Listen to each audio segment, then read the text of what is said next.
संवाद भारत की सत्ता, सियासत और सियासी गलियारों की चर्चा में आज हमारे साथ नाचन विधानसभा क्षेत्र से तीसरी बार के विधायक विनोद कुमार हैं। पहला सवाल, जब टिकट आवंटन होना था, मुख्यमंत्री जयराम ठाकुर आपके विधानसभा क्षेत्र में एक कार्यक्रम को संबोधित कर रहे थे। आपकी टिकट की तरफ सीधा इशारा नहीं किया गया, कहा यह गया जिसको भी टिकट मिलेगा साथ चलेंगे। ऐसा क्यों? कि ये पूर्व मुख्यमंत्री के साथ करीबियों का नतीजा था? मुझे तो ऐसा नहीं लगता, क्योंकि जब जब भी मेरे विधानसभा क्षेत्र में माननीय मुख्यमंत्री जी का आना रहा है और हमने नाचन विधानसभा क्षेत्र के लिए या नाचन विधानसभा क्षेत्र के विकास के लिए जो भी माननीय मुख्यमंत्री जी से चाहा है, वो सारी की सारी डिमांड माननीय मुख्यमंत्री जी ने पूरी की है। पूरे इस 5 वर्ष के कार्यकाल में मैं समझता हूँ कि अभूतपूर्व विकास जो है मेरे विधानसभा क्षेत्र में माननीय मुख्यमंत्री जी के माध्यम से किया गया है, ये मैं आपको कहना चाहूँगा। सत्ता के गलियारों में एक और चर्चा थी, जो ज्ञान कुमार आपके अगेंस्ट लड़ रहे थे निर्दलीय प्रत्याशी के तौर पर, मुख्यमंत्री जयराम ठाकुर के वो करीबी माने जाते हैं। एक चर्चा ये भी हुई कि विनोद कुमार को हराना चाह रहे थे कुछ लोग। इस बात में कितनी सच्चाई है? मैं ये कहना चाहूँगा कि बात ठीक है कि इस बार नाचन विधानसभा क्षेत्र में ट्रायंगल फाइट थी, और जहाँ तक भाई ज्ञान जी की जो आपने बात कही है, ठीक है, वो भी भारतीय जनता पार्टी के कार्यकर्ता के रूप में खुद को गिनते हैं और अपनी बात को रखना कोई बुरी बात नहीं है। लेकिन जहाँ तक चुनाव लड़ने की बात थी, तो ठीक है, लोकतंत्र में चुनाव लड़ने का अधिकार सबको है। पार्टी जिसको टिकट देती है, पार्टी के कार्यकर्ता उसके साथ चलते हैं, और जिसको टिकट नहीं मिलता है तो स्वाभाविक है कुछ लोग पार्टी के साथ चलते हैं, कुछ लोग इंडिपेंडेंट लड़ाई लड़ते हैं। और कितनी सफलता उसमें मिलती है वो आपने देख ही लिया है कि इस बार के विधानसभा के चुनावों में नाचन की जनता ने, नाचन की पूरी जनता के सहयोग से मुझे तीसरी बार आशीर्वाद मिला है। मैं कहना चाहूँगा कि ये बात इस बात को दर्शाता है कि जो 5 साल माननीय मुख्यमंत्री जी ने जो नाचन में विकास किया है, ये उस विकास के काम के ऊपर नाचन की जनता ने मोहर लगाई है। ये मैं आपके बीच में कहना चाहूँगा। आपके और चुराह के विधायक हंसराज जी के विषय में एक बात कही जाती है, पूर्व मुख्यमंत्री प्रेम कुमार धूमल के दोनों हनुमान हैं। क्या वर्तमान में भी ऐसा है? जो आपने बात कही है, हनुमान है। हम पार्टी के हनुमान हैं, हम संगठन के हनुमान हैं। और मैं कहना चाहूँगा कि हनुमान की जहाँ तक बात आती है, भारतीय जनता पार्टी के अंदर तो संगठन तय करता है। संगठन जिसको भी नेता तय करता है, और जिसको तय कर लिया जाता है तो निश्चित तौर पर उसके प्रति जो है निष्ठा होनी चाहिए।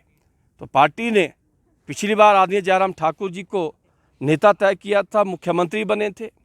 इस बार पार्टी ने नेता प्रतिपक्ष आदरणीय जयराम ठाकुर जी को तय किया है, और स्वाभाविक है जिसको नेता तय किया है हम उनके हनुमान हैं, इसमें कोई दो राय नहीं। आपके विधानसभा क्षेत्र के साथ एक विधानसभा क्षेत्र लगता है बल विधानसभा क्षेत्र।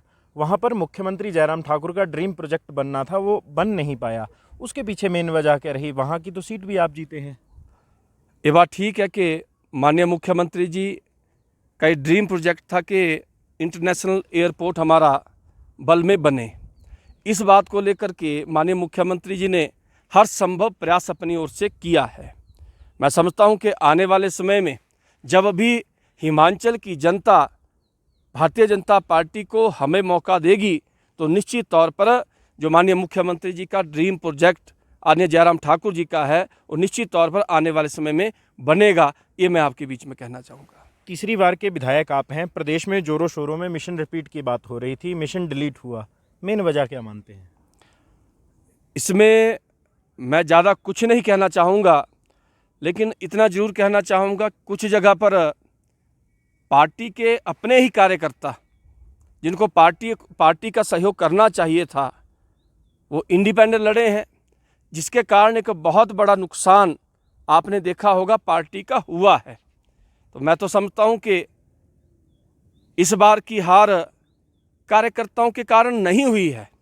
ये अपनी ही कुछ छोटी छोटी गलतियाँ थी, जिन गलतियों के कारण हम पीछे रहे हैं। और आपने देखा होगा कि जब भी सरकारें बदली है तो 1, 2, 3% वोट का फ़र्क रहता था, लेकिन इस बार तो 0.9% का फ़र्क रहा है, ना के बराबर का फ़र्क रहा है।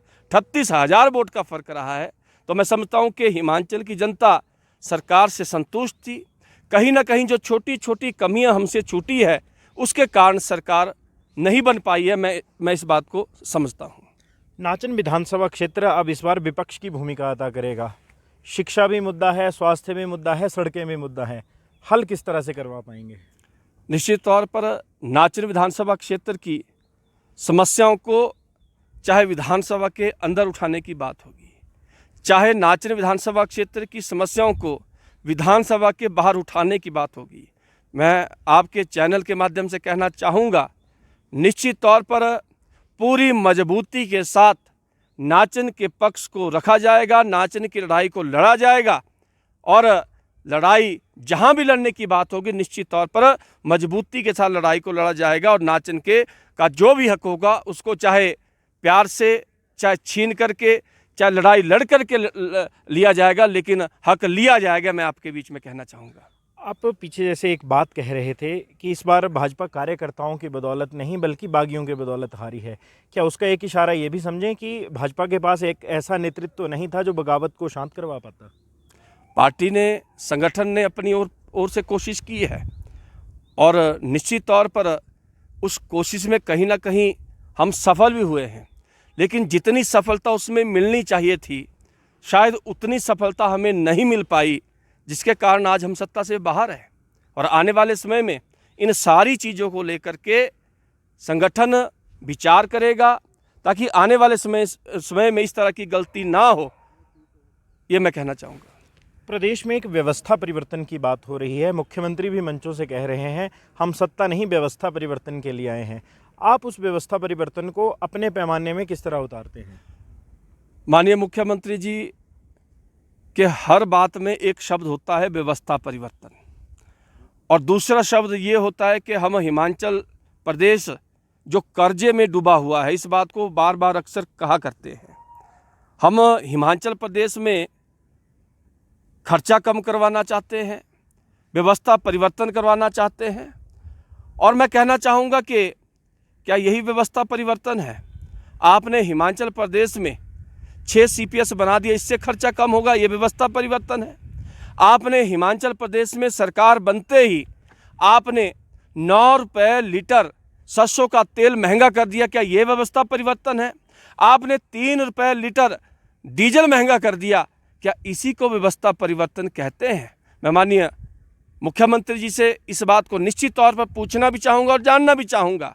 व्यवस्था परिवर्तन तो उसको कहते हैं अगर आप पिछली सरकार से हट कर के बेहतरीन सरकार चलाएं और लोगों को आप उसकी सुविधा दें, उसको व्यवस्था परिवर्तन कहते हैं। मेरे हिसाब से ये व्यवस्था परिवर्तन नहीं है, ये शब्द गलत है। इस शब्द का प्रयोग माननीय मुख्यमंत्री जी को नहीं करना चाहिए। बहुत बहुत धन्यवाद। Thank you. संवाद भारत की सत्ता, सियासत और सियासी गलियारों की चर्चा में हमारे साथ नाचन विधानसभा क्षेत्र से तीसरी बार के विधायक विनोद कुमार थे। तो बहरहाल संवाद भारत में अभी के लिए बस इतना ही। नमस्कार।